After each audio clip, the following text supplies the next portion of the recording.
Baik, terima kasih atas waktu dan kesempatan yang diberikan kepada saya. Nama saya Yohana Bui Hayon, mahasiswa Ekonomi Pembangunan. Di sini saya akan menjelaskan sedikit mengenai dampak COVID-19 terhadap ekspor dan impor di Indonesia.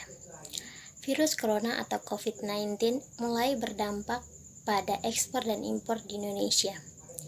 Hal ini dapat dilihat dari laporan kinerja ekspor dan impor pada Februari 2020. Angka ekspor pada Februari 2020 sebesar 13,94 miliar US dollar atau naik tipis sebesar 2,24% dibandingkan bulan Januari.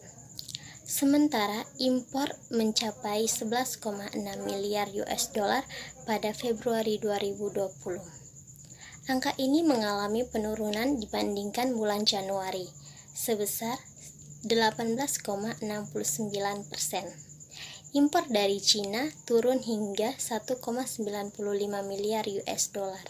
Kalau trade war itu kan dampak antara perdagangan Amerika sama China aja yang terpengaruh. Nah, tinggal kita memanfaatkan China yang dinaikkan impor biaya masuknya ke Amerika, kita bisa ambil. Tapi kalau sekarang, karena kita sudah global supply chain-nya, ya di mana China selalu terkait dengan sistem global supply chain ini. Kalau corona ini kan di samping si industri China-nya berhenti atau mengurangi produksi, ada juga moda transportasinya yang nggak mau ngangkut gitu ya. Artinya ada satu hambatan di angkutan. Karena eksportir kita, khususnya di industri manufaktur, untuk menunjang competitiveness itu, kita selalu mencari bahan baku yang lebih baik tapi harganya kompetitif. Yaitu yang mana dari China? Salah satunya China. Ya kan, kita bisa nyari tempat yang lain tapi pasti harganya lebih tinggi. Dampak yang sudah dirasakan kalau dari sisi supply chain dulu nih Pak, untuk eksportir Indonesia. Saya sendiri udah kena ya, jadi pembeli saya kebetulan saya membuat baju untuk perempuan yang ekspor ke Amerika maupun ke Eropa. Nah, pembeli saya itu udah menominasi supplier bahan bakunya dari China. Itu ekspor ya, terpengaruh nanti ekspor April. Kalau sampai dengan akhir bulan ini atau akhir minggu ini belum ada keputusan bisa nggak diangkut barang itu ke sini, tentu di Maret produksinya akan tidak bisa produksi. Di Maret bisa terhenti ya Pak Bisa produksi berhenti untuk order itu. Order ini tekstil ya Pak? Ya, order yang bahan bakunya dari China itu. Nah, itu salah satu yang sudah dirasakan oleh Pak Beni sendiri. Kalau dari teman-teman di asosiasi, dampak apa yang mereka sudah rasakan akibat disrupsi di supply chain ini? Ya sama aja. Artinya barangnya barangkali ada, ya kan? Mungkin tidak di provinsi yang terkena virus itu, di provinsi yang lain di China. Tapi moda transportasinya, angkutan kapalnya itu yang semakin sedikit, ya, semakin sedikit. Mau air freight kan harganya juga mahal. Dan penerbangan dari China ke Indonesia saat ini juga sedikit. Mau melalui Hong Kong juga lagi begini. Jadi alternatif untuk bahan baku ataupun bahan penolong untuk eksportir di Indonesia itu selain China apa Pak? Pak Erlangga sudah mengatakan ini adalah time untuk menggunakan barang domestik. Kalau ada, ya kan? Ada nggak Pak?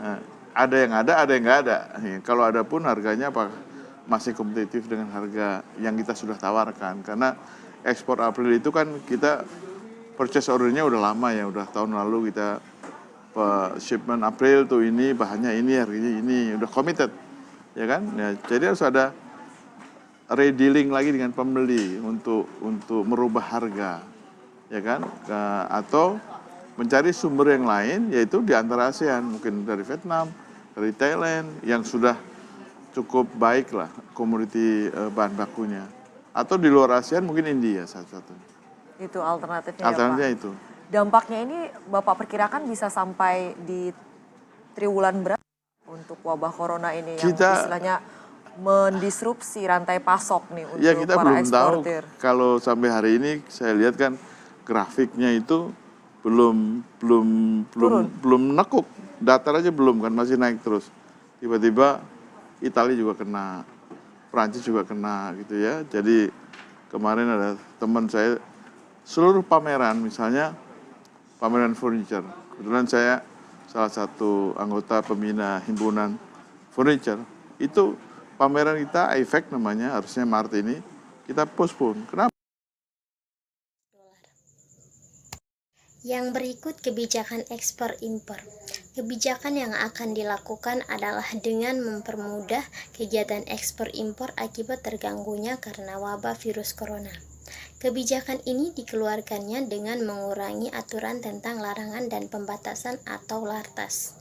Pengurangan aturan LARTAS ini sebagai paket kebijakan non-fiskal dalam rangka intensif pemerintah guna menangkal dampak virus corona terhadap ekonomi.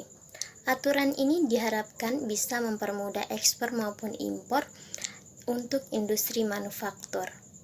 Peraturan-peraturan LARTAS-nya akan dikurangi sehingga untuk impor bahan baku menjadi lebih mudah dan simpel.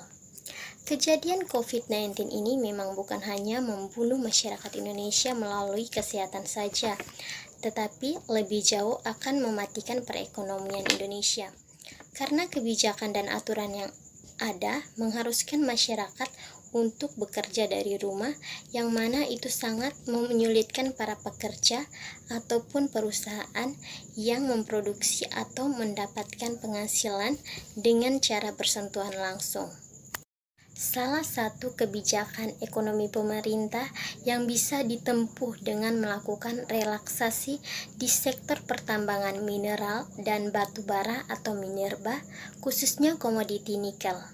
Artinya, pemberlakuan ekspor ini bukan semata-mata hanya ingin mengambil keuntungan, tetapi untuk menyelamatkan Indonesia dari dampak pandemi COVID-19 yang jika tidak diatasi secara cepat, maka akan berdampak besar dan multi-efek bagi Indonesia sendiri.